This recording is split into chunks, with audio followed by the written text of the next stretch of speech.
বেলবেলাল YouTube channel থেকে সবাইকে শুভেচ্ছা এবং স্বাগতম জানাচ্ছি। আজকের বিষয়টা হচ্ছে, যারা সৌদি আরব এবং দুবাইতে আছেন, আপনারা ইউরোপের স্বপ্ন দেখছেন কিভাবে ইউরোপ আসবেন, বিশেষ করে রোমানিয়াতে আসবেন। আমার কাছে অসংখ্য মেসেজ এবং কল আসে। আপনারা আমাকে সবসময় এই সৌদি আরব থেকে বেশিরভাগ কল আসে এবং দুবাই থেকে। আপনারা রোমানিয়ার জন্য চেষ্টা করতেছেন, রোমানিয়া আসার ট্রাই করতেছেন, কীভাবে রোমানিয়া আসতে পারবেন, কার মাধ্যমে কি করবেন, এসব বিষয় নিয়ে। তো আজকের বিষয়টা খুবই গুরুত্বপূর্ণ।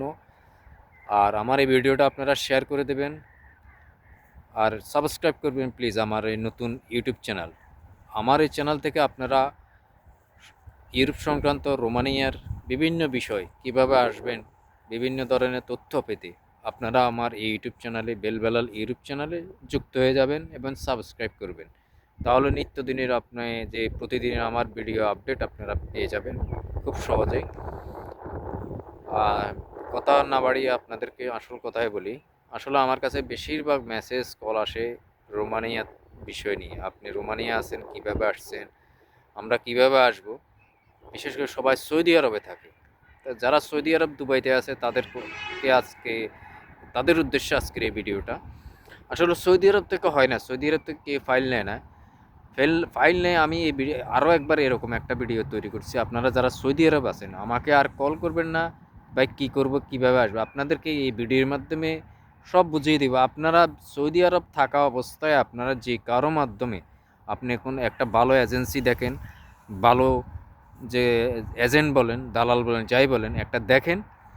বাংলাদেশেও আছে বা আপনার পরিচিত বা যে কেউ মাধ্যমে আপনি রোমানিয়ার জন্য ট্রাই করতে পারেন। আপনি সৌদি আরবের যে অ্যাম্বাসি আছে, রোমানিয়ার বর্তমানে অ্যাম্বাসি নেই, সেটা আপনাকে কুয়েতে যেতে হবে। তো সেটা কুয়েতে গেলেও আপনাকে রোমানিয়ার আপনার মালিকের কফিলের আপনার এনওসি পেপার আপনার প্রয়োজন হয়। এই এনওসি পেপার কফিলই দেয় না, আরও একটা পেপার লাগে, যার কারণে এগুলো কেউ সংগ্রহ করতে পারে না। আপনারা ওইখানে থাকা অবস্থা আপনি রোমানিয়ার জন্য ট্রাই করেন। ওয়ার্ক পারমিট বাইর হওয়ার পর আপনি ছুটিতে দেশে যান। আপনি ছুটিতে দেশে গিয়ে ইন্ডিয়া এম্বাসি ফেস করেন। আপনি ইন্ডিয়া এম্বাসি ফেস করলে আপনার ভিসা হওয়ার 90% আপনি ভিসা পাবেন। আপনি যদি একটু ইংলিশে কথা বলতে পারেন, মোটামুটি ইংলিশ জানতে হবে। আমি আবারও বলি, আপনি যদি মোটামুটি ইংলিশ জানেন তাহলে আপনি ট্রাই করতে পারেন রোমানিয়ার জন্য। আর সৌদি আরবে এম্বাসি আপনি ফেস করতে পারবেন না, আর এম্বাসি ফেস করলেও আপনার ভিসা হবে না।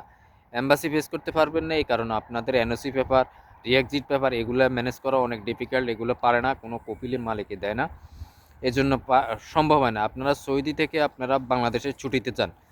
যখন ওয়ার্ক পারমিট বাইরে হবে, আপনি যার মাধ্যমে কাজ করেন, ওয়ার্ক পারমিট 3 মাস 4 মাসের ভিতরেও বাইরে হলে আপনি বাংলাদেশের ছুটিতে যান। ছুটিতে যাওয়ার পর ইন্ডিয়া এম্বাসি ফেস করেন। ইন্ডিয়াতে বর্তমানে গেলে আপনার 90%-এর উপর আপনার ভিসার রেশিও আছে। আপনি ইন্ডিয়া গেলে আপনার ভিসা হবে। তাই এই ট্রাইটা, এই পন্থাটা, এই টিপসটা আপনারা গ্রহণ করতে পারেন। যারা দুবাই আছেন তারাও করেন। আপনি দুবাই থেকে, আমি দুবাই আসছিলাম, দুবাই থেকে আমার পারমিট বাইরেছে, আমি বাংলাদেশে চলে গেছি। আপনারা দুবাই থেকে পারমিট বাইরে হলে আপনি দেশে চলে যান। সৌদি থেকে আপনার পারমিট বাইরে হলে সৌদি থেকে আপনি দেশের ছুটিতে যান। ছুটিতে গিয়ে আপনি এম্বাসি ফেস করেন, এম্বাসি ফেস করে ইন্ডিয়া যান, ইন্ডিয়া এম্বাসি ফেস করে আপনি সহজে আসতে পারবেন। আর যদি ভিসা না হয় তাহলে আপনি আবার সৌদিতে আপনি আবার ব্যাক করে চলে যেতে পারেন। আপনারা এই জিনিসটা আপনারা একটু মাথায় নেবেন এবং বুঝবেন, এই কাজটা করবেন, তাহলে আপনাদের ভিসা হওয়ার চান্স আছে। তাহলে আপনারা ইউরোপের স্বপ্নটা আপনারা পূরণ হওয়ার সম্ভাবনাটাই বেশি। আমার এই টিপসটা আপনারা গ্রহণ করতে পারেন। ভালো থাকবেন সবাই। আসসালামু আলাইকুম।